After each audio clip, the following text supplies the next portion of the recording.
Ciao, sono Valentino Tafuri, benvenuti a Battipaglia. Oggi vi mostrerò la mia versione della pizza cilentana. Questa pizza nasce per mano delle massaie cilentane. Veniva infornata prima del pane e quindi è totalmente una pizza di pane. Per realizzare il nostro impasto avremo bisogno di 100 g di lievito madre liquido, 50 g di acqua, 550 g di grano duro, 500 g di grano tenero di tipo 1, 20 g di olio, 10 g di zucchero, 18 g di sale.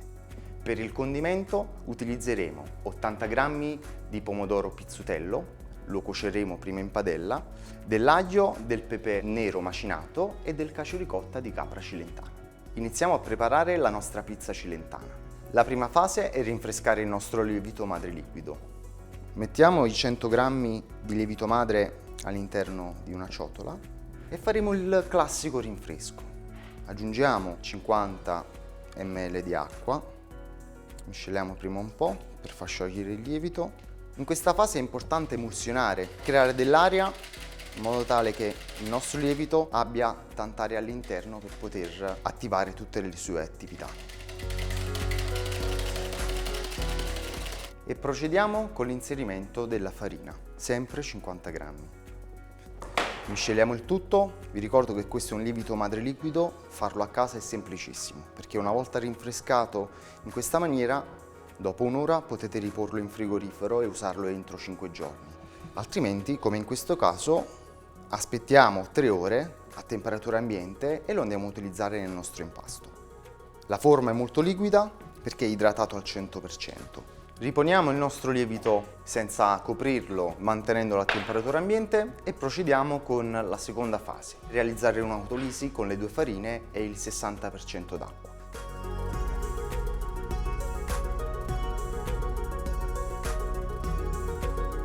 È una tecnica molto utilizzata in pasticceria, in panetteria e ad oggi anche in pizzeria.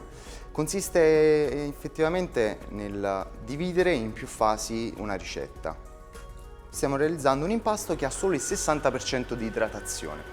I tempi di impastamento sono semplici, non deve girare tantissimo, soprattutto se avete una planetaria. L'impasto non deve essere molto incordato, quindi è importante farlo girare a velocità 1 per 3 minuti. Come vedete, questa è un'impastatrice casalinga, molto semplice. In caso contrario potreste realizzarlo a mano. L'importante però è far idratare molto l'impasto, aspettare più tempo magari, dividere l'impasto in step, aggiungere l'acqua un po' alla volta, aspettare che l'impasto assorba l'acqua per poi aggiungere dell'altra acqua. Quando il nostro impasto sarà pronto potremo fermare la macchina e aspettare 3 ore che il nostro lievito madre sia alla giusta maturazione.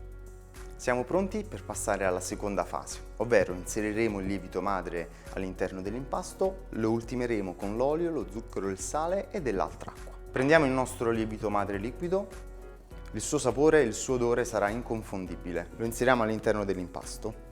Ci rimangono altri 200 ml di acqua e le inseriremo nell'impasto man mano fin quando non lo completeremo. Quindi la cosa importante è inserire l'acqua a step. Preparo già gli ingredienti successivi che sono zucchero, sale e ultimiamo sempre gli impasti con la parte grassa, in questo caso l'olio. Per ultimare l'impasto ci vorranno anche 10 minuti, non vi preoccupate, fate girare la macchina piano, questa è una cosa importantissima, altrimenti rischierete di incordare molto l'impasto e non riuscirete ad stenderlo dopo. Quando il nostro impasto inizia a staccarsi dalla nostra impastatrice, potremo inserire il sale, un elemento molto importante perché darà ulteriore forza alle proteine della farina, soprattutto come in questo caso che stiamo lavorando con un grano duro molto particolare. Il sale non va mai a contatto con il lievito, ma lo inseriremo nel momento in cui vediamo che tutto il lievito è sciolto.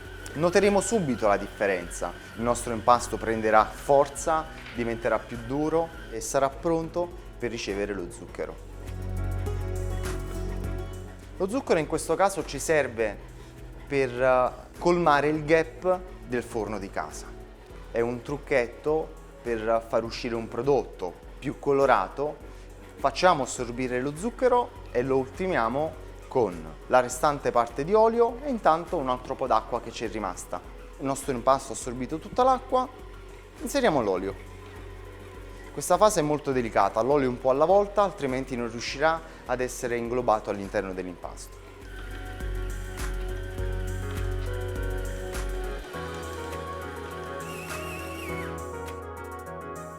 Il nostro impasto, dopo circa 10 minuti dalla seconda fase, sarà pronto.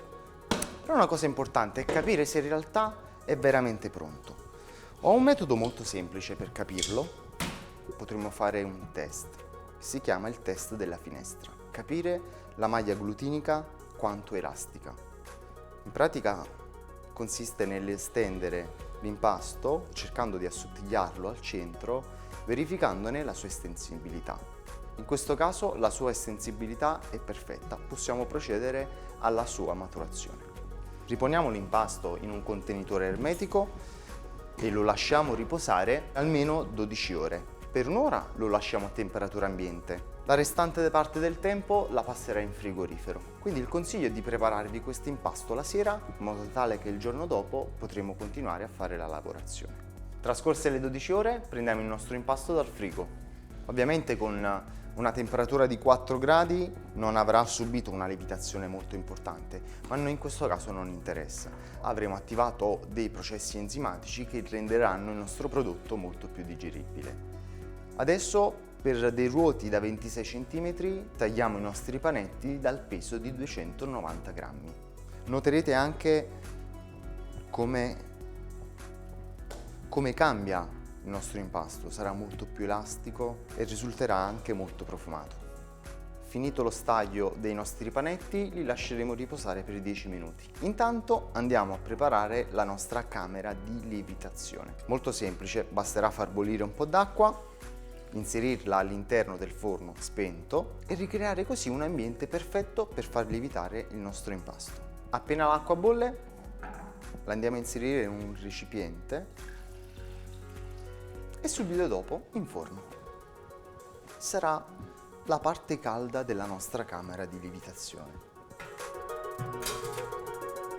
Trascorsi 10 minuti, il nostro impasto è pronto per essere inserito all'interno dei ruoti. Leggermente oliati, faremo una cosa molto semplice, stringeremo un altro po' l'impasto e lo lasciamo nel ruoto inserito nel forno. Dovrà rimanere in camera almeno 3 ore, l'importante è che il forno sia spento.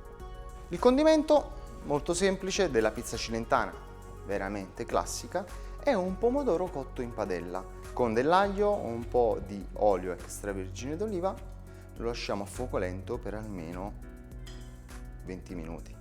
Mi raccomando, in questa fase meno toccate l'impasto e meglio sarà, quindi molto delicati. Dopo il pomodoro cotto, uno spicchio d'aglio in camicia, così non siamo costretti a mangiarlo, ma avremo comunque un buon profumo. Intanto ho preriscaldato il forno a 220 gradi e cuoceremo la pizza per 15 minuti.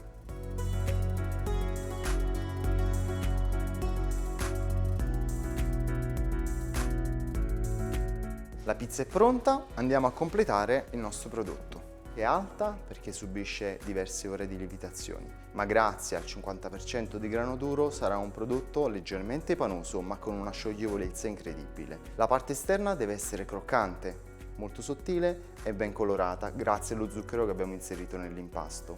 Il condimento semplicissimo, pomodoro pizzutello cotto, e adesso vediamo come poter finire il nostro prodotto. L'ultimo ingrediente che manca è il cacio ricotta di capra. Un po' di pepe nero macinato, un filo d'olio e la pizza cilentana è pronta. Questa è la mia pizza cilentana. Provate la mia ricetta a casa, fatemi sapere cosa ne pensate e qual è il vostro risultato. Un saluto da Battipaglia, spero che vi sia piaciuta la mia ricetta. Ciao!